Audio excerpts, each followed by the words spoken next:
everybody, and thank you for coming to the 2018 Sloan Sports Analytics Conference. My name is Megan McClenahan. I'm a first-year MBA and MS engineering student here at MIT, and it's my pleasure to introduce you to the panel, Risky Business, Sports Science, and Injury Prevention. Our panelists are, starting closest to me, Joe Rogowski, the Director of Sports Medicine and Research at the National Basketball Players Association, Brian Kopp, Senior Advisor for Catapult Sports, and founder of Stretch for Advisory, Ricardo Laquette, retired Seattle Seahawk and NFL player advocate, and Dr. Shane Tubbs, who is the Chief Science Officer at the Seattle Science Foundation. Our moderator will be Mark McCluskey, digital editor for the Sports Illustrated Group. With that, I'll hand it over to Mark. All right. Thank you, everybody, for coming. I'm going to ask you, if you have questions, tweet them. The hashtag's up there. I think it's hashtag injury prevention, but if you have questions as we're talking, we'll try and get to those at the end. Here's my big question, and I want to go down the line first and ask this, and that is, the promise of sports science and the technology that we have available to us is to get better at preventing injuries for athletes, to make athletes, there's an old line, the most important athletic ability is availability, and to increase that availability. And it doesn't seem like we are. And so my question to all of you is, like, what is missing? What dots have we not connected between the technology and the research and the medicine and keeping athletes healthier and on the field and on the court and then healthier in the rest of their lives? So I'll start with you. Sure. So my background's anatomy, and you know, if you look at things anatomically and step out of the sports realm, and let's, for example, not look at just a single sport. Let's look at football, for example. There are anatomical variables that make that sport dangerous. You know, you have a head that's leading toward, you know, with spearing attacks, et cetera, that, you know, is about 5 kilos. And then behind that, you have a very relatively weak cervical spine, neck bones, that are not made to absorb types of impacts of that nature, especially when the head is flexed. So in some instances, football, for example, the design is initially bad. So we're trying to overlay on that protective gear, et cetera, to make that ill-designed anatomy fit into sports. And I think that's one issue that is going to be a big gulf to ever get over. And I think that there will always be higher risk anatomically for damage to those structures based on which sports you're talking about. Mm-hmm. Ricardo, what's your perspective? First of all, thanks for having me. In my perspective, a lot of times you have guys that get injured or have injuries during the week or have injuries, I can only speak for football, and the team doctor is the only guy that you're going to see. I was blessed to be in Seattle. We have a great staff of team doctors, but a lot of times the team doctor works for the team. So if you have a concussion or if you have these type of injuries, a lot of times it doesn't get to a Dr. Shane Tubbs, or it doesn't get to someone that could really help you or prevent your injury from further being worse. So I think if we could figure out a way to get doctors inside the locker room or inside these certain teams with players' interests in mind, I think that would be a great first step. Second step would probably be changing the dynamics of tackling and the gear. Right. Brian, I don't want to skip you, but Joe does exactly what Ricardo, well said, Ricardo. What Ricardo just said. So can you talk a little bit about what you do for the MBPA and how you try and facilitate exactly what Ricardo is? Yes, I'm Director of Sports Medicine Research for the MBPA, so my job is to, I work for the players basically. So I sort of give them a voice from a medical perspective. And you know, I think, you know, as technology is increasing and sports science and injury prevention have made great strides, you know, over the years. One of the biggest things is that human element that sort of Ricardo's referring to, I think, a little bit in regards to there's still that communication part, and that's probably the most integral part of getting a guy back from injury, or, you know, getting that trust. And, you know, with all these great strides we're making scientifically, I think sometimes that gets left behind a little bit, that these guys are still, you know, they have livelihoods, you know. And one of the biggest things that, you know, I was able to, you know, to bond with my players and have that relationship, so they trusted me and I knew how to communicate and how to put things in perspective that they could understand. So I think that was, beneficial of having that relationship. So with the strides we're making in technology, with that human element and players knowing that you have their best interest is the most integral part of a successful sports med program. And Brian, when you have that information and are trying to make that connection with the players and staff, I mean, what is that process inside an organization to really draw those threads together? Well, I think it really varies, and it's interesting to sit between a player and a strength coach. I mean, their perspective is where it's going to come from. But for me, working for a data technology company, what we're always wary about is it's not about technology. Technology is an enabler to get information, but that information has to be used by experts. You could have the best technology in the world if you don't have people that can put it into context, that can communicate that to the athletes, to get their buy-in, to understand why they're doing it. The best teams that we've seen that use any technology, they sit down and they explain it. They don't just say, hey, Ricardo, put this on. They say, here's why we're doing this, here's what we're doing. They show you the output. They say, hey, here's how we're trying to make it better. We're not trying to just track things so that we can make decisions behind closed doors. We're trying to help make things better. And I think that that's an ongoing process. It's not like there's an end game to that. I mean, there's always going to be injuries in sport. There's going to be things that are unpredictable. There's going to be things that you can't stop. What we're trying to do is it's not a sexy term, but we're trying to mitigate risk. We're trying to say, how can we take risky situations and minimize them and use data to do that? And at the end of the day, you're still going to have the emotion of sport and coaches, and you're going to make certain decisions. And I'm the first one that says, no matter what data says, when the game's on the line, you're getting your best players out there. They could be a little sore. They could be, I mean, in Game 7, LeBron's playing 48 minutes if he has to. And it doesn't matter how tired he is or how long the season has been. You got to dig down deep, and you take technology and you kind of throw it out the window. But everything you do up to that point is to try to keep as much in the tank so they can go out and do what they're good at. Ricardo and I were talking about him hitting the, what was it, 25.5 miles per hour or whatever that was. I mean, you want to help his staff, put him in a position to do that as many times as he can. Because these guys are the best athletes in the world, and all data and technology is out there to help them do what they do best. There's a tension between pushing the envelope as far as you can without breaking the envelope, right? It's like how much training load can an athlete take without increasing their injury risk or injuring themselves in training? Are there totally different ways that we haven't thought about approaching this problem? I sort of open this up to everyone, but it feels like we're trying to make sort of incremental progress down the line, and I don't know if there's a sort of paradigm shift that we could look at that could really... What I would say on that one, just having done this for a while, I think the first push was getting people to start using certain things. So just, comfortable with technology, with data, what you do. The next wave is going to be around how do we put it into context, and that context is going to be each individual sport. We've done a lot of that. How does it apply to football versus basketball versus other sports? And the next thing, which companies are starting to do, and Catapult's really pushing on, is how do we make it specific to that individual position and then that individual athlete? Because you have receivers that have very different demands than even cornerbacks. They move differently. They're using different muscles. They're using different reaction time. And then Ricardo is going to be very different than his teammates. So you want to continue to make it more personalized and more specialized to that sport. And that doesn't mean it's a different product. That's just how you apply the data and the information.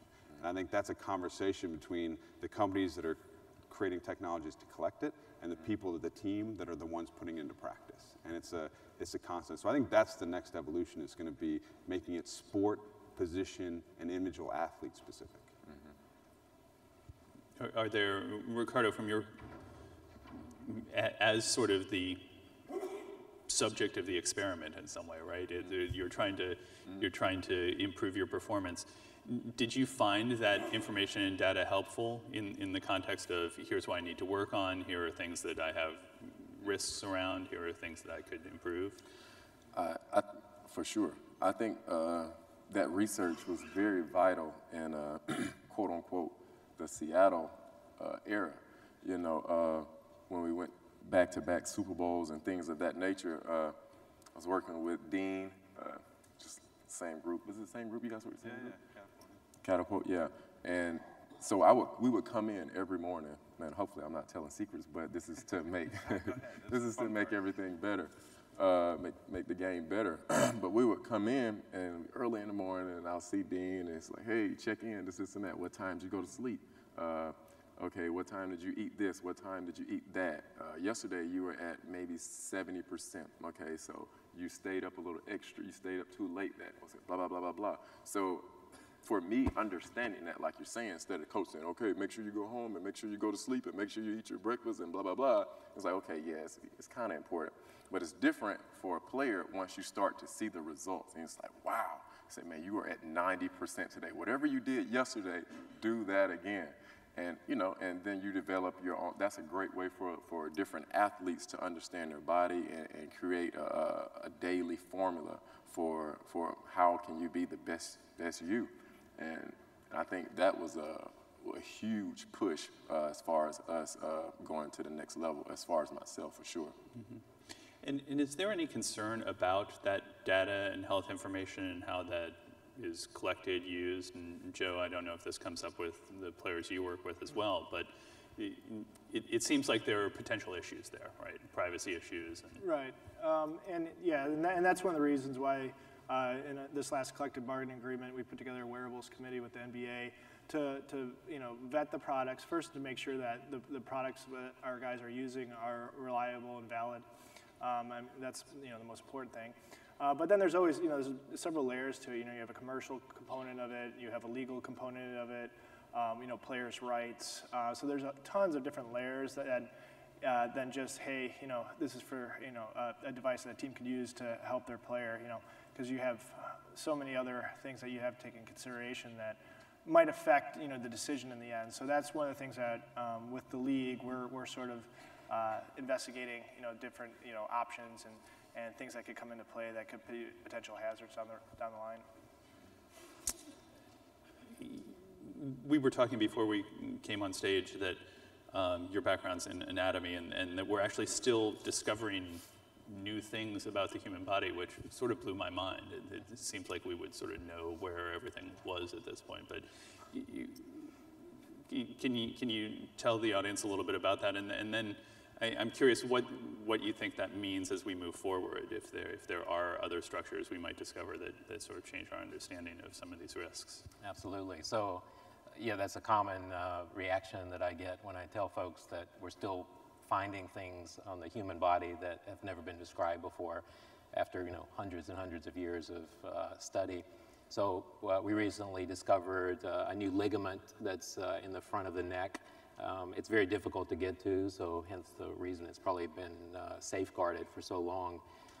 And it just shows you that even in this molecular age, genetic age, where we know my DNA sequencing in 15 minutes, that we still have broader issues that we can focus and find. And whether these little new structures, what they have to do with the bigger picture, still has to come to fruition. But we are still making discoveries. You can go to our website, seattlesciencefoundation.org, and see some of those discoveries. And they're not huge. We're not finding a new quadriceps muscle, but we are finding some small things, new nerves, et cetera. And just by having a better understanding of what makes us human, we can better design, resources to protect those structures. Right. I want to talk about the impact of injury, and Ricardo, you are uniquely suited to talk about that. I don't know if everybody in the room is familiar with what happened to you on the field. Maybe talk about that a little bit, and then I want to understand that process afterwards and how you view recovery, and then how you view life after your sport as an athlete who suffered an injury like that. How do I view it after the injury? Yeah. Okay, so what was it, November 1st, 2015, I think, Cowboys Stadium. So I consider myself to be kind of a badass on the field. And I'm running down, typical going to get the punt returner. Just kicked the ball off. I'm running, I'm fighting this guy off, and my job is to get to the returner once he catches the ball, or as soon as he catches the ball, and bring him down, or either make him get a fair catch, and I'm usually good at that. But on this particular day, I've beat the men that are trying to stop me, and I can see him. He's right there, and I'm running, BAM! And then it goes black. And then I wake up on the ground, and the play is over, and I'm looking around, and I'm ready to get up, but I can't get up because the only thing I can control is my eyes. And I can't feel my hands, I can't feel my legs, I can't feel anything. And I can see people standing around me, I can see people moving around me, but I can't say anything. And at that point, as they explained to me, my, I think, was my neck? Broken, yeah. It's broken. Broken. My neck was broken. And so at that point, if my teammates would have came over and pulled my hand and said, hey, get up, buddy, let's go, I would have died. If the play would have continued and they would have fell on me, I would have died. If the trainers, if the paramedics would have picked me up off the ground, the weight of my head being disconnected from my spine would have crushed my spinal cord. That's right. And I would have died immediately in Cowboy Stadium. But thanks to the great training staff that we had and the paramedics at that time, I'm here. And I think most players understand the risk of getting hurt, but not to that magnitude. Like you expect concussions. You expect maybe your leg or your arm to be broken at some point. You know, that's what you sign up for. But I didn't expect that. I'm not sure if there was a way to prevent it because I'm running down the field, and from my understanding, he hit me from my blind side. And I'm not sure if it was the impact of him hitting me in my neck, which is no pads there, or the impact of me hitting the ground, which broke my neck. But I don't know if there's anything you could do in that point. Maybe there's something that they could see, but I don't blame the sport. I don't blame anyone. I just think it was just a freak accident. And I'm actually kind of iffy about my son playing football. Last year was his first year playing football, and he's really aggressive. So, and he's 7. So I'm not sure. I'm not sure if that. Before my injury, I'd been really proud, but now I understand from working with the Seattle Science Foundation the impact that's caused by playing football, by tackling with your head.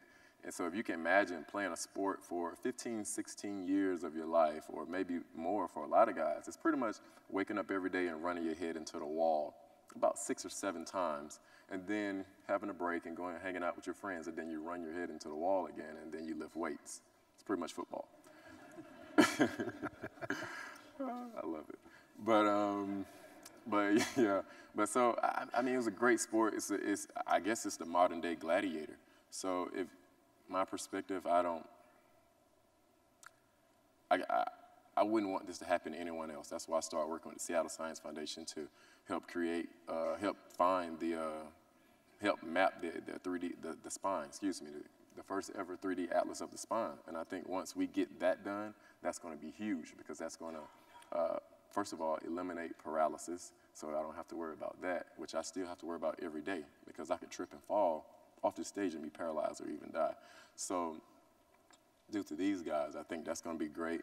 And the statistics that these guys come up with every day, Dean and this guy and also this great guy who speaks on behalf of us, because we don't usually get a word sometimes. Like you said, like LeBron's going in, he's going to play that 7th game. But what if LeBron's really hurt? Mm-hmm. That's the coach's mentality. There's no choice. It's like, hey, let's go. It doesn't matter if he's going to pick his kid up the next day. It doesn't matter if he's going to be able to drive his son or daughter to practice tomorrow or fix them breakfast. We have to win that game. So therefore, I appreciate you. No doubt. Your body as an athlete is your tool, right? And so when fails you is a weird word, but I can't think of a different one right now, so I'm sorry for kind of a weird word, but when you're not able to use it the way that you have throughout your life to do things, what's that like?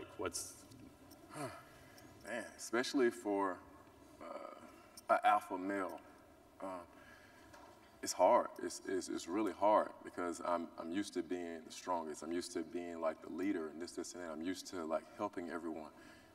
But then it put me in a situation where I was extremely vulnerable. I had to depend on people to help me get up. I had to depend on people to, throw the ball with my son, the things that I explained. It's changed my life forever. I don't think it'll ever be the same, but I'm a very optimistic person. I'm a very positive person. Mm-hmm. So I don't even like to go like down in that area. My goal is to not let that happen to someone else. Right. To go back into my leader mode, because there's a lot of things I'll never be able to do. I'll never be able to run the way I used to. I'll never be able to go to the gym and you just go work out and exercise downstairs in the lobby. I used to be about 212, 215. I think like right now I'm like 180, 190, and it kills me every day. Imagine looking in the mirror and just like frustrated with yourself because you've been used to seeing this person, but he'll never be the same. And I'm not sure if I answered your question. No, I think that's an amazing answer to the question. Mark, can I ask a follow-up question? I think a lot of people are wondering, like Dr. Shane, how is he standing here today? Yeah, thank you. I mean, after you hear that, you expect, it's amazing to see you here and walking around. I mean, I'd love to hear your perspective about what happened after that. Yeah, so the spinal cord doesn't like it if you irritate it. So that's why we have a fairly rigid, spine that protects it, keeps it from being injured. If you look at the spinal cord, it's about the consistency of toothpaste. So you have this rigid, bony construction that's trying to protect toothpaste that if you press on it or look at it wrong, it stops working. So Ricardo is very fortunate. He had what you would call a contusion of the spinal cord. So the bones in the neck were fractured and were moving too much, and then that contused or bruised the spinal cord, and it stopped working temporarily. And thankfully, it didn't stop working permanently, as many spinal cord injuries will have as a consequence. So he's extremely lucky. And then as most people know in this audience, most spinal cord, contusions or bad injuries, if the cord is, transected or there's a lot of swelling, it never works again. And then depending on whatever level that happens at is where you'll be paralyzed for the rest of your life. So again, Ricardo's walking, talking, and is, a modern day miracle as far as his injury is concerned. And they said I wouldn't walk until maybe a month and a half after my surgery. I was walking 3 days later. That goes back to your optimism and all that. That's great. Thank you. That's awesome. Hey, we're touching on this a little bit, and Joe, when you're working with players as well, Ricardo said something about understanding and accepting the risk. And is that something that comes up as you talk about players and their health, and especially when they're injured and trying to sort through options? Yeah, and like I mentioned earlier, that the biggest thing is the mental component, because this is these guys' livelihood. This is all they've ever known, and at some point it's going to end for them. And so, I mean, that's such a tough thing for them to accept, and I think that's why it's important to have people around them that can talk with them and have experience with sports, and and that's one of the things we try to do at the Players Association. If a guy gets an injury, then the first thing I look up is what other guys have had similar injuries that they might be able to talk them through it, because it is really it's life changing in so many ways. So it's really important to have that bond with the guys and to walk them through what the process is and what the expectations are, and someone that they can trust and have an ear to. The good thing is now the agents are starting to see the value in that, and the teams are even themselves are seeing the value in that. So it's a really everybody's on the same page as far as that goes.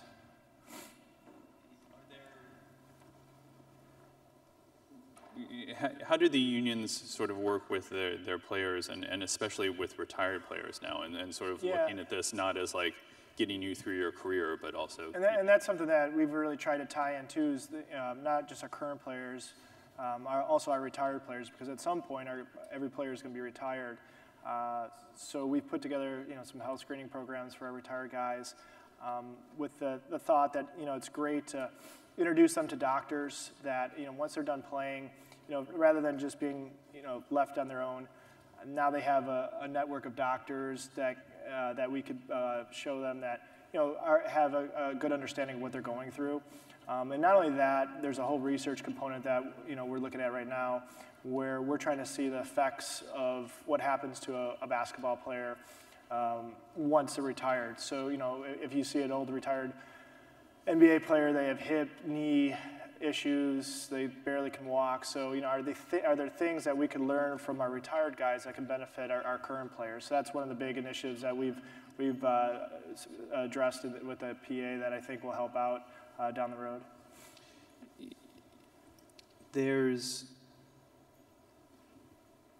I think a lot of times, and Ricardo, I think you just spoke like incredibly eloquently about this. I think a lot of times after a major injury, you'll hear sort of conversations about, oh, well, he was rushed back, or she didn't have the right training program, and this. And so how can we get sort of, it's cool that we have representatives of sort of like a player, a technology provider, a medical practitioner, somebody who's working with the league, and what we don't have is somebody who works directly with a team right now, but I know that's part of your background. How do you get everybody aligned with all of that and sort of have a conversation that seems productive and not... Yeah, and that's probably the most difficult part. Obviously, the more experience you have, the better you're at talking to the different groups. So you have so many parties involved when an injury happens to a player. You have the GM, you have the medical director of that team, you have the athlete themselves, you have the athlete's agent, you have the owner. And each party is interested in a different part, and you have to talk to them a little bit differently than the other party. So I think over time, the really successful people in this business have gotten to know how to talk to the different groups and how to present things in different ways, so that everybody is on the same page. And that's a crucial part that sometimes doesn't have as much value to some people, but I think that's an integral part as far as getting that player to return from injury or to buy into whatever that sports medicine program is doing, so that everybody is on the same page. Yeah, I've been in an interesting perspective over the last decade working with a lot of different teams, a lot of different sports. Not every day like these guys do, but I see it from a different perspective. And it all comes down to how the organization is structured and how they embrace things. And quite frankly, the best organizations out in the field tend to be the ones that are very open and communicative off the field. And they don't have silos. They don't just hand things over. Again, Seattle's a great example. I'm not just saying this because he's up here, but they really are a very open organization. Having been there a few times and see what they do, I mean, they embrace technology. They get the coaching perspective, the athlete's perspective, the trainer's perspective, the scientist's perspective, and they're trying to look for everything. At the end of the day, the head coach, the GM, they're going to make decisions, but like all organizations, we heard it yesterday for those that heard President Obama talk, he talked a lot about that. It's like you get different perspectives. At the end of the day, you have to make a call. And some of that perspective is going to be data, because you don't want emotion. Some of it's going to be the coaching and the history and their experience. Some of it's going to be the experts, and some of it's going to be athletes. And at the end of the day, they make a call. But the organizations that are best are the ones that very proactively try to break down those barriers, that try to get different perspectives. The technology companies provide a perspective. It's not based on emotion. It's based on data.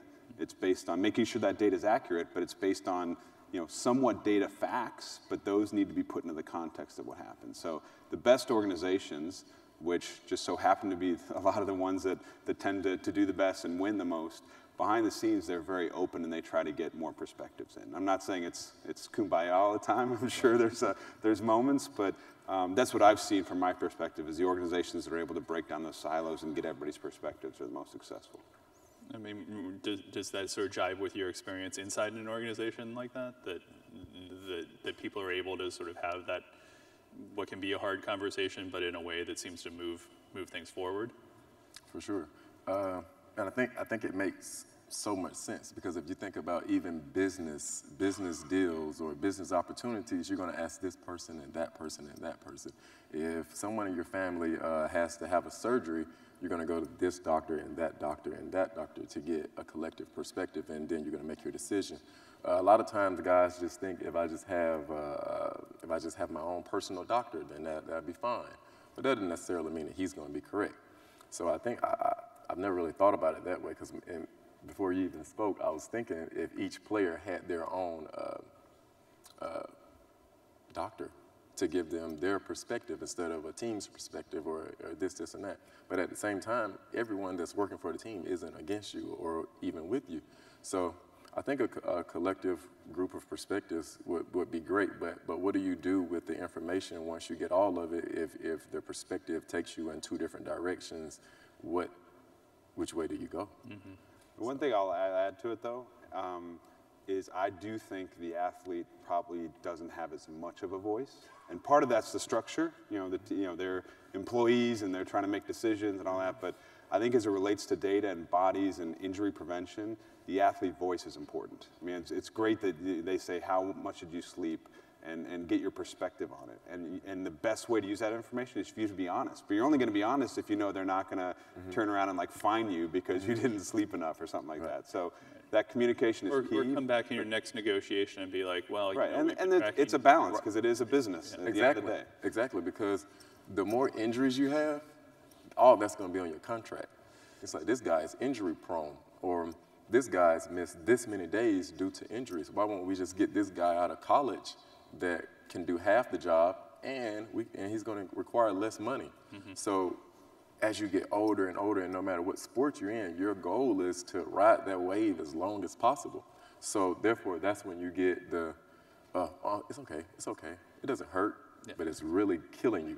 And then also, you get the older guys who know that, and they're like, oh, coach, my back, man, my back. And then they send guys like me, and I'm like, his back doesn't hurt, coach.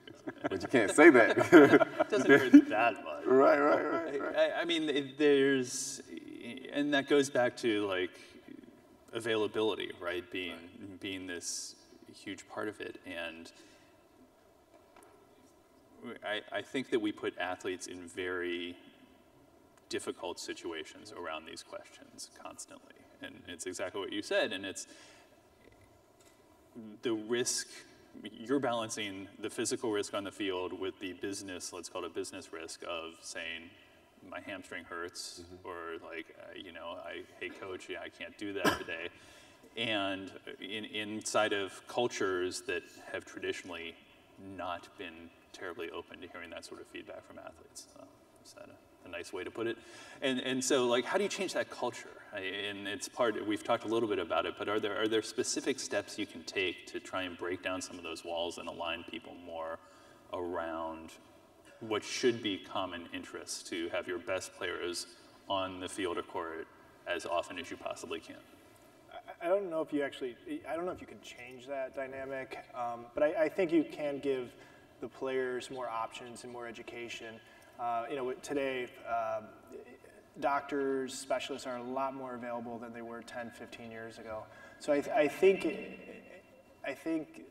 and in the end, everybody's on the same page from the standpoint they want the player to play be as effective as they can, as long as they can. Everybody's on the same page for that, and healthy, because that does good for everybody.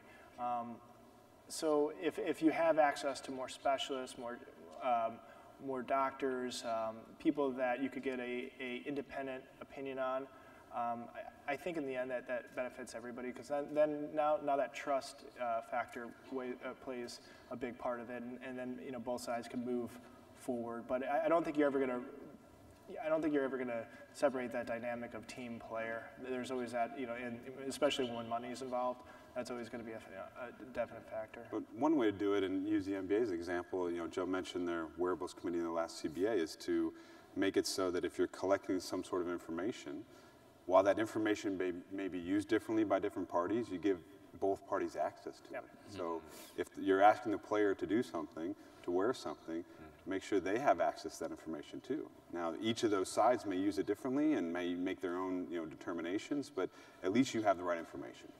And you don't always see that. I mean, you were playing the NFL and you had chips in your shoulder blades or your shoulder pads, and they were collecting data, and you didn't get to see that. In the NBA, they're making sure that if players are aware of something, they get to see that information. I think it doesn't mean that you or your agents know exactly what to do with it yet, but having access to it, I think, is important.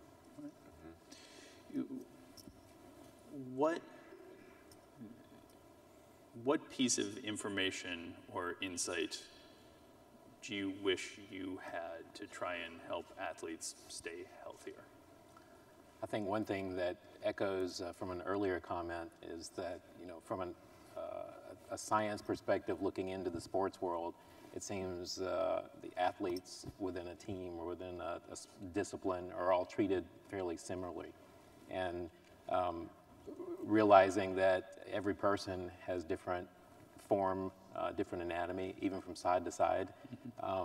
And we're in a day and age of personalized medicine. Why can't you have, personalized treatment of each athlete as, this unique individual that may require something that's slightly modified, for his left knee versus his right knee, and just maximize what we're doing to try to inhibit, injury.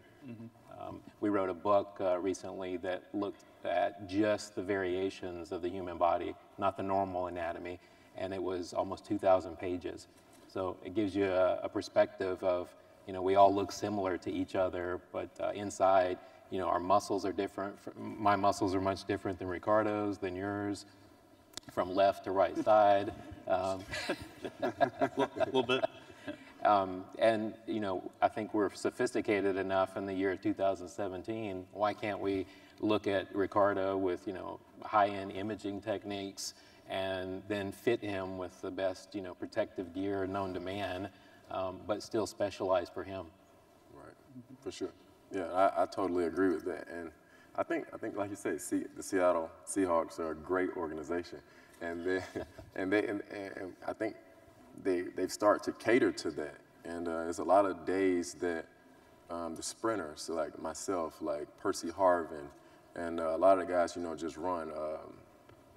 Hey, slow down today. Take it easy today. We want you to go at maybe 60%, 50%. Then other guys are going at 100%, and somebody else is going at 80 and 90 and so forth and so on.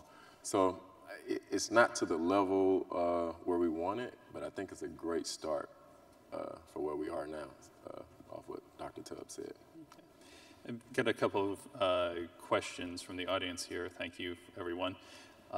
What advancements have you seen in nutrition, and where do you see that going as it applies to injury prevention? I don't know if anybody has any perspectives on that. I think nutrition, it varies so much because it's so opinionated.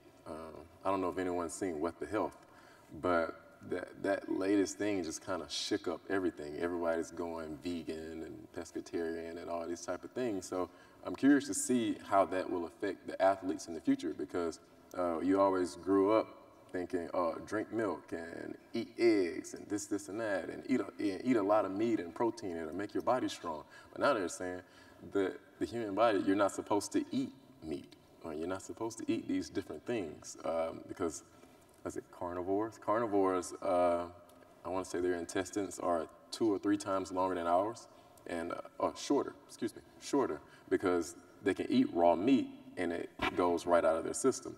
But when we eat meat, it takes so much time and it creates bacteria and all these different things.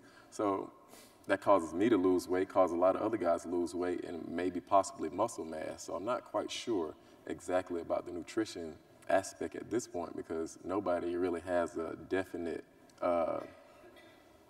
fact on what's healthy and what's not healthy. I mean, one of the biggest things that when I started in the league in 2005, there were, out of the 30 teams, there were maybe a handful that had just breakfast for their teams when they came in. All the players were on their own. Now, if you look at it, I don't think there's any NBA teams and NFL teams that don't serve breakfast, lunch, and some even dinner now, which was a big thing because a lot of our players, they're 18, 19-year-olds. In college, they didn't eat. They maybe had a, Pop-Tart for breakfast or something like that. So just from the standpoint of getting food in front of them, getting to eat, creates stronger, healthier athletes. I think that was a huge trend that's now pretty common in the NBA that wasn't there maybe 10 years ago. Another question here. Are there teams or leagues that are less receptive to using new medical data and technology? And if so, why? Or Yes. Yes. I'll let him answer that one. Would you care to name any of them, Brian? No. All right, let me ask it a different way. Just because I know Catapult and the history of Catapult, and so generally sports science, especially in English-speaking countries, has been driven a lot by Australia and the UK, and a lot of these things have been done for years there that we're still on the upslope of, and I'm wondering, why have we been so slow on some of this stuff? Why does it seem like some of the issues around health and privacy seem different in the U.S. than they do in other countries? I think it's a couple dynamics and probably a longer answer than we have time for. But for some of it, having worked for an Australian company, the way they explain it is they don't have as many athletes. Quite frankly, if Ricardo goes down, there's 5 guys behind him that's trying to take that job. They don't have that. They don't have as many athletes. So they spend a lot of time on trying to make sure their best athletes are out there because they just don't have as many. Because there's 20 million people and in that was Australia. part of the push. I think in the organization, it's really, I don't blame the teams of the organizations. And that was part of my job running one of these businesses, was to say, to me, it's all about how you position it.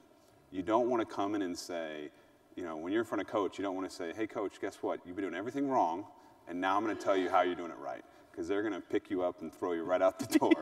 But what you want to do is you want to work within what they're trying to accomplish and give them tools. And not, for some, you don't talk about data and you talk about all these complicated things. You just want to be able to work with, give them tools and information to do their jobs. And coaches know what they're doing. They have a history, they use information. Even if they don't use spreadsheets of information, they're using experience. So there's certainly going to be organizational dynamics, and there's some teams where, why are they not doing it? Because they're really cheap and they don't want to pay for anything. But I take it on the responsibility of the companies to position it right, to not explain it as a complicated technology. And I think the way that dynamics change in the US, back to your second part, is they are now embracing that as a practice, because in the early days of sports science, they would give this technology to the strength coach and say, figure it out. And now they're adding more staff to say you have a performance staff, you have a sports scientist, you have some data analysts. It just, you don't need a whole staff, but you need some people who are specialized in that area. So it's a fairly dynamic and complicated issue. But to me, it all boils down to, don't come in, acting like you got it all figured out. Understand what they do and make your tool and solution work within their framework. And I will say that the healthcare, one thing is that the healthcare system in those countries are different than here. So that's one factor. And also another really big factor is that our player unions are pretty strong here in the States. So it's your fault. So we like to know what we're getting into before, Are athletes willing to make the time commitment for the medical imaging that you mentioned needed to make athlete-specific decisions? I mean, so that's a lot of time, bandwidth, imaging, Sure. analysis. Is that a realistic expectation to get that done? I think so. I think, you can, I could image Ricardo, head to toe with detailed MRI and do that in a couple of hours. Mm-hmm. So I think a couple of hours would be money well spent to try to better, equip him with protective, gear. I think, I think that would help. But the hard part is you got a guy I think if you made it a part of the facility, it's a whole lot easier, because like you said before, you got a guy that's been going hard all week. Let's just say we had a game Thursday, and now we had a game Sunday. Now we got to get ready for a game Thursday night. So that's a very short turnaround for us. So for me to go from this side of the city to, 10, 20 miles away after I just been slammed a couple times by Mike Bennett and a couple other guys, I'm really not into that. I just want to go home and get in my bed and, coach, it's okay. Let me just sleep it off and this and that. And therefore, tomorrow I get hurt. So I think that's a great idea, but how do you bridge that? I think the Atlanta Hawks just build a new facility with a medical center attached to it. And I think that was a great idea. That's smart. Mm-hmm. Smart. Thank you, everyone. Thank you so much for everybody's time. Thank you for attending. Great to see you. Thank you. Right on time. I think we did it. Yeah, you're the man. Pleasure. Yeah, always. Oh, Brian, you're easy to play off. That's an awesome Yes, sir. story. No doubt. Thank you. Pleasure. Thanks for leading the charge there. Yeah.